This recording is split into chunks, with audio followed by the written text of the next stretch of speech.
with Balanle Olukani. She is a popular television broadcaster and filmmaker, and she joins us now from Lagos. And thanks so much for joining us on what we can see has been a tumultuous couple of days in Nigeria. You know, what were you hoping from this election? And what do you think Nigerians ended up with here? We saw a glimpse, really, there of the chaos, of the confusion, and the fact that things are still so tense.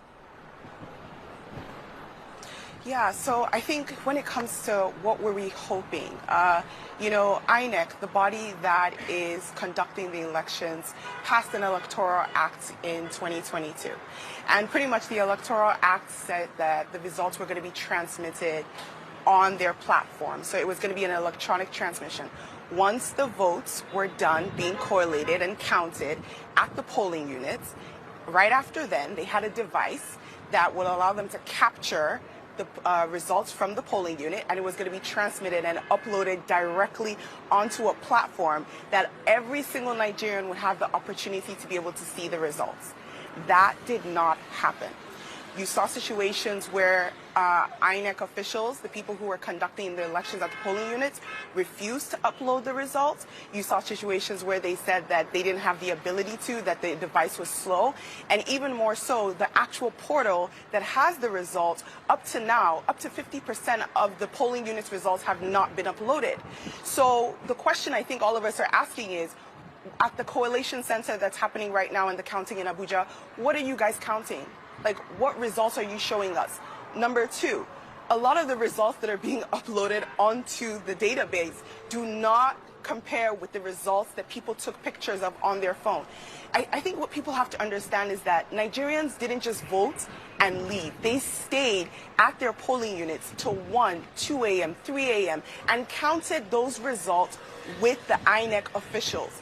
So we all have proof of what actually happened at our polling units, and we have pictures of it, and we're seeing that it's not the same thing that they're telling us at the polling center, correlation center in Abuja. It feels like it's just basically they're lying to us right to our faces, and there seems to be no responsibility for that. You know, this election is not just important, it is make or break for Nigeria. I can hear the emotion, obviously, and as you point out, this was supposed to be technology that was supposed to make things more transparent, not less so. I take your point. People are posting these results and the discrepancies all over social media. I've seen them for myself. Now, to give an example, where you are, you voiced particular concern about Lagos. You know, why? What did you see there that told you we're being lied to?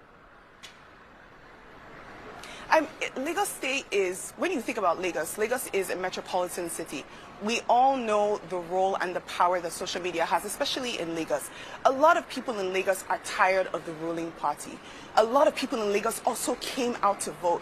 The numbers that they're telling us of people that came out to vote, it doesn't correlate with what really happened. A lot of people were disenfranchised. They were not able to vote because there were thugs that were sponsored to come and disrupt the polling units.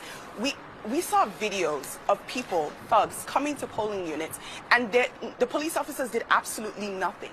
They did nothing. So to us, we're kind of asking ourselves, like, why are we not being allowed to vote? What is the reason? What are people so afraid of that's going to come out if Nigerians choose to say, okay, this is who I want to cast my vote for?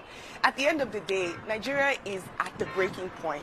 And I think for every single Nigerian, especially young people, the voting population of the people that were registered, it's about 39% are youth. And those people came out to vote. You know, they came out to vote. The numbers are not correlating with what they've said. Not only that, this afternoon we actually had PDP, which is one of the opposition parties, and they didn't even win Lagos. They specifically said that the numbers that INEC presented does not correlate with the amount of people that came. They have different numbers. Because what you guys need to understand is that at the end of the day, all the parties, they made sure that they were doing their own counts, because we all knew that INEC was going to do something like this. It's interesting, though, because they're observers and they serve a purpose, and people are seeing these discrepancies. And we have heard specifically from Nigeria's youth, with all the passion and all the frustration that you're expressing to us now. And what happens now, I have to ask you? This election has clearly fallen short so far, and yet you know that the Nigeria's Electoral Commission has already said no way, we're not doing a redo here. As far as we're concerned, they've rejected the claims from the opposition parties saying, look, these elections have been fair. They've been fine. We will continue to tally the votes. Well, it looks like what's going to happen is they're probably going to continue counting, and it looks like it's going to have to go to court, which is really unfortunate because technically what's supposed to happen in specific situations, and this is what their electoral law states, in situations where there's a cancellation, if the amount of votes that were canceled there could possibly affect the final results, there's supposed to be a rerun. A lot of the polling units, the amount of votes that were canceled is going to affect the final results. So what is really interesting is to see how we're supposed to be in a democracy. They're the ones that passed they're the ones that drafted the Electoral Act, but yet they seem to not be adhering to it. Just for the fact that the results have not been transmitted, and up till now they're still choosing not to, that alone in itself questionable, and it shows that INEC is not only they've been compromised, they're also not being transparent, and they have not conducted a free and fair election. And if that's not happened, then technically we're supposed to have another election. I know you're going to give me blowback on this, but some people would say, look, Nigeria is in its adolescence in terms of a democracy. This is a very large country. Obviously, when you look at the number of registered voters, this is a large task. They are still counting. The results are in no way, shape, or form official right now. Well, what do you say to that? To say, like, look, patience, just give us some time here. I think the issue is it's not really about patience. It's the fact that INEC has chosen not to communicate and address the issues. We have pictures that show that you have a piece of paper where results were recorded, and then after the results were recorded, someone took a pen and canceled those results out and put a new result, and you want us to accept it? That's the issue, is that INEC explain that? So we're finding that the chairman is not communicating with us. I think a lot of times when you think about the institutions of Nigeria, they're so used to just carrying on and doing whatever they want without accountability. But Nigerians have finally woken up to the point where we're saying, no, you must be accountable to us. We're a democracy. If you ask us to come out and vote, we cast our vote. We expect the results to reflect who we voted for, not who you've been paid to say is going to win. So there has to be accountability. If not, the INEC chairman needs to go ahead and step down and resign. If he's unable to do his duties based on what he's supposed to, it's the Independent Electoral Commission. It doesn't feel like they're being independent right now. And we see you and other people in Nigeria, the youth in particular, demanding their franchise from the Electoral Commission. A lot of this is born of the unexpected results of Peter Obi, who I believe you support. He is the next generation, as it were, and yet it seems like a 70-year-old from the ruling party right now is in the lead. What do you think it will mean here if indeed there isn't that generational shift? And what is Nigeria's youth looking for in terms of this perhaps being more of a movement that will continue, not just for this election? The movement has already started. You have to, when you think about where this came from EndSARS, and this came from us finally demanding that we're treated as citizens of our country. And Nigerian youth are finally involved in politics. So it's not going to be going down. We're not going back, no matter what happens. In terms of, the potential of having Bola Ahmed Tinubu as the president, I think a lot of Nigerian youth are worried about his health.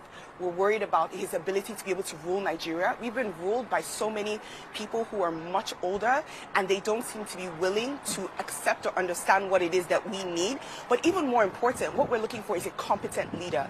Nigeria is at its breaking point. The amount of people that have exodus and left this country because it feels like it's unlivable. Everyone has said it. We don't have good roads. We don't have good light. We don't have healthcare. We don't have education. Last year, the average Nigerian youth spent 8 months at home because our schools were on strike, and it didn't seem like our government had any interest. So when we're saying we need a mindset of someone that's young, someone that's agile, someone that is going to listen to the Nigerian people, that is what we need. We need people who are accountable.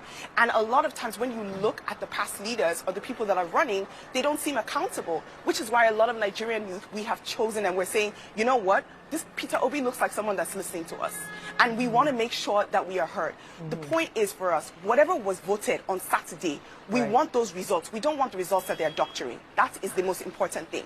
If we know that these results are free and fair, whoever wins, wins. But right now, what they're giving us is not what we voted on Saturday. Okay, and we will leave it there for now, but certainly we hear your passion, and you've given us great insight into what's going on now as we see the fallout from this election. Thanks so much. Appreciate it.